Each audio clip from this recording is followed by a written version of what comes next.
हमारे देश में अभी कितने लोग खाली बैठे हैं, ये जानने के लिए आपको ज़्यादा कुछ नहीं करना।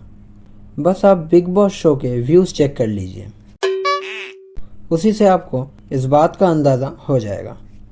हमारे देश के इतने लोग अपना कीमती समय निकालकर क्या देख रहे हैं, ये सब।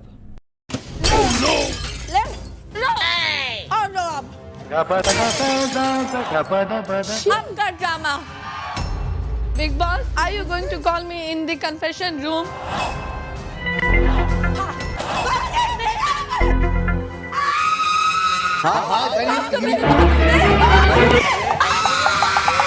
हो रहा है बिग बॉस मुझे हट हो रहा है, हट हो रहा है मुझे, हट हो रहा है, हट हो रहा है, हट हो रहा है मुझे, डोंट टच मी।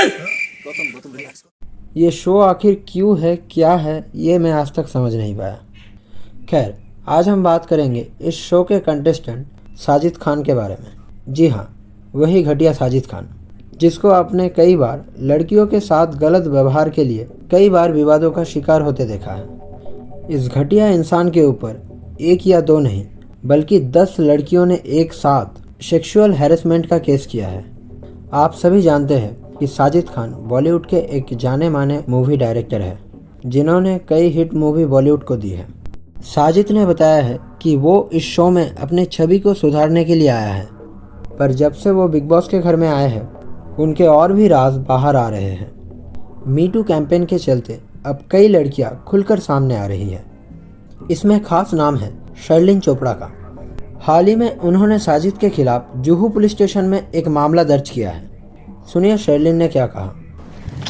हाल ही में मैंने मीटू आरोपी साजिद खान के खिलाफ जुहू पुलिस स्टेशन में यौन शोषण की शिकायत दर्ज की। न केवल यौन शोषण बल्कि क्रिमिनल फोर्स और क्रिमिनल इंटिमिडेशन की शिकायत भी दर्ज की। और पुलिस ने सबसे पहले मुझसे ये सवाल किया कि ये वारदात कब हुआ था। मैंने कहा सर 2005 की बात है। तो पुलिस ऑफिसर ने कहा कि इतना समय क्यों लगा आपको हम तक पहुंचने में। तो मैंने कहा कि सर दरअसल बात ये है कि बहुत समय इसलिए लगा क्योंकि तब हिम्मत नहीं थी साजिद खान जैसे बड़े नाम के ख़िलाफ़ यौन शोषण की शिकायत दर्ज करने के लिए। तो उन्होंने पूछा आज ये हिम्मत कहाँ से पैदा हुई। मैंने कहा सर 2018 में मीटू मूवमेंट के चलते कई महिलाओं ने निडर होकर आगे आकर मीडिया के सामने अपने अनुभव को साझा किया। वो अनुभव जिसके बारे में सोचकर रूह कांप उठता है। आप मीडिया इंटरव्यूज़ में पढ़ सकते हैं, सोशल मीडिया पर पढ़ सकते हैं कि कैसे अलग अलग महिलाओं के साथ मीटू आरोपी साजिद खान ने गंदी गलीज़ हरकतें की। किसी से संभोग के बारे में प्रश्न पूछा, आप दिन में कितनी बार संभोग करते हैं। किसी से ये पूछा कि उसके कितने बॉयफ्रेंड्स हैं। मुझको उसने अपना लिंक दिखाकर लिंक स्पर्श कराया। तो सवाल ये पैदा होता है कि क्या वारदात के कई साल बाद महिला अपनी पीड़ा को साझा नहीं कर सकती है? क्या न्याय की गुहार नहीं लगा सकती है? बिल्कुल लगा सकती है। तब हमें हिम्मत नहीं थी, हौसला नहीं था। आज वो हिम्मत पैदा हुई है। आज ऐसा लगता है कि साजिद खान हो या राज कुंद्रा हो, जितने भी बड़े नाम क्यों ना हो, अगर उन लोगों ने गलत किया है तो बेशक हम उनके खिलाफ जाकर आवाज़ उठा सकते हैं। इस लिस्ट में दूसरा बड़ा नाम है सिमरन सूरी का।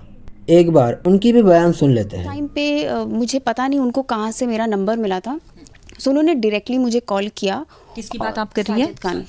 और मतलब एक कोई एक्टर जो स्ट्रगल कर रहा है और सडनली फ़ोन आता है और बोलते हैं मैं साजिद खान बोल रहा हूँ, तो मुझे लगा कि एक होप आ जाता है ना। मुझे लगा साजिद खान मुझे खुद फ़ोन कर रहे हैं। तो उन्होंने बोला सिमरन मैं हिम्मत वाला के लिए कास्टिंग कर रहा हूँ, तो आप आ जाओ मुझसे मिलने। तो मैं फुल एक्साइटेड मैं गई उनसे मिलने। और जब मैं गई तो वो सैंडो में थे, तो वही थोड़ा ऑकवर्ड था, वो सैंडो में और वो ट्रेडमिल पे भाग रहे हैं। तो और सीधा उन्होंने बुलाया अब बेडरूम में बैठ के बात करते हैं। तो मैं फिर भी कहा चलो ठीक है, हम लोग वहाँ बैठे। तो उन्होंने मुझसे कुछ क्वेश्चंस पूछे, क्या किया है, अपने काम के बारे में कुछ बताओ। और बातों बातों में उसके बाद उन्होंने बोला कि तुम स्ट्रिप करो। और तो मैं थोड़ा शॉक और ऐसा चुप हो गई। तो मैंने बोला मतलब मैं ऐसे कैसे? तो वो बोले नहीं मतलब मैं डायरेक्टर हूँ तो मेरा हक बनता है ना कि मैं तुम्हारी पूरी बॉडी देखूँ। तो मैंने बोला नहीं मैं कंफर्टेबल नहीं हूँ, मैं नहीं ये सब कर पाऊँगी। और उसके बाद फिर वो और मतलब मुझसे बात करते करते थोड़ा जैसा ऐसा पास आके ऐसा बैठे और ऐसा हाथ करके ना उन्होंने गले से ऐसे नीचे करके ऐसे मुझे बोले कि अपना क्लीवेज तो दिखा। तो तब फिर मुझे गुस्सा आ गया और मैं खड़ी हो गई, मैं चिल्लाने लगी, मैंने गालियाँ भी दिया। और मैंने उनको बोला, मैंने कहा आपके बारे में ना लोग बोलते हैं कि आप छोटे छोटे रोल्स के लिए भी ये सब करते हो, तो मतलब ही शेमलेस। बोले नहीं नहीं दुनिया तो जलती है मुझसे। तो और फिर जब मैं चिल्ला रही थी, गाली वाली दे रही थी, तो बोले नहीं नहीं धीरे बोल, मेरी मम्मी है दूसरे रूम में। तो मैंने कहा फिर आपको शर्म आनी चाहिए, आपकी मम्मा बैठी है दूसरे रूम में, आप लड़कियों को घर पे बुला के बदतमीजी कर रहे हो। मैंने बोला आज के बाद मुझे कॉल मत करना। मैं बाहर निकल गई, मैंने नंबर डिलीट कर दिया। फिर उसी दिन शाम को फिर से फ़ोन आया, तो अननोन था तो मैंने उठा लिया। तो फिर मैंने बोला हेलो कौन? तो वो कह रहे तूने मेरा नंबर डिलीट कर दिया, साजिद बोल रहा हूँ। देख हमको अगर काम करना है एक दूसरे के साथ तो हमें और एक दूसरे को जानना बहुत ज़रूरी है ना। तो फिर मैंने फिर से 2 गाली दिया और मैंने बोला अब मैं ब्लॉक कर रही हूँ, मुझे फ़ोन मत करना। और फिर वो लास्ट हमारा जो था कॉन्वर्जेसन कि थोड़ा इतना डिसहार्टन थी ना, तो मैंने कुछ और लोगों से, इंडस्ट्री के और भी लोगों से मैंने डिस्कस भी किया। मैंने बोला यार मुझे बोलना चाहिए, मुझे इतना गुस्सा आ रहा है कि इसकी फिल्में लोग देखने जाते हैं और लोगों को पता नहीं है कि ये कैसा है। और पर फिर लोगों ने मुझे ये बोला कि तेरी सुनेगा कौन, नोबडी विल बिलीव यू। तो फिर मैं चुप हो गई। लेकिन फिर जब मी टू कैंपेन आया और तब मुझे थोड़ा और स्ट्रॉन्ग फील हुआ कि नहीं अब मुझे बोलना चाहिए, क्योंकि देखो गुस्सा तो कहीं ना कहीं रहता है कि आपके साथ कोई ऐसा बदतमीजी कर दे। और मैं एक्चुअली चाहती थी कि मैं पब्लिक में उसको थप्पड़ मारूं, मुझे इतना गुस्सा था। वो शेमलेस, मुझे लगता है उसका ये पैटर्न ही है। जब मैंने और भी लड़कियों का सुना ना, वो ट्रेडमिल पे और सैंडो में ही होना और ये स्ट्रिप करने बोलना, मुझे लगता है वो पैटर्न है, वो ऐसे ही सबको बोलते हैं। वो कुछ बिकिनी अपने ऑफिस में या कहीं पे रखते हैं और लड़कियों को बुलाते हैं और बोलते हैं कि ये पहन के दिखाओ और कैट वॉक करके दिखाओ।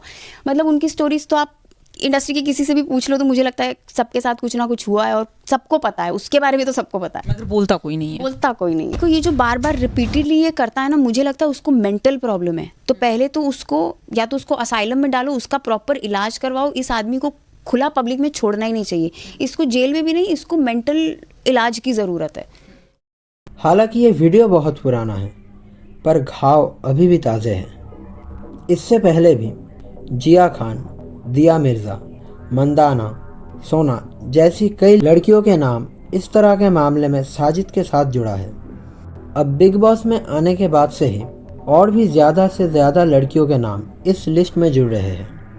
शायद ही अब बॉलीवुड में ऐसी कोई स्ट्रगलिंग एक्ट्रेस होंगी जो कि साजिद खान का शिकार ना हुए हो। मैं यहाँ पे सिमरन सूरी के मानसिक रोगी होने वाली बात को पूरी तरह से समर्थन करता हूँ। ऐसे लोग सिर्फ इंडस्ट्री में नहीं बल्कि पूरे समाज के लिए खतरा है। इसकी जगह जेल में नहीं बल्कि किसी मेंटल हॉस्पिटल में है। हालांकि साजिद खान आए तो थे बिग बॉस अपनी छवि को सुधारने के लिए, पर मामला और भी ज़्यादा बिगड़ गया। अभी और भी कई चीज़ों का खुलासा होना बाकी है। आप बने रहिए हमारे साथ। जैसे ही इस पर कोई नया अपडेट आता है हम आपको सूचित कर देंगे। फिलहाल के लिए इतना ही। वीडियो अगर आपको अच्छी लगे तो लाइक ज़रूर करें। चैनल पर नए हैं तो सब्सक्राइब करें। आप देख रहे थे खबरों की दुनिया। जय हिंद, जय भारत।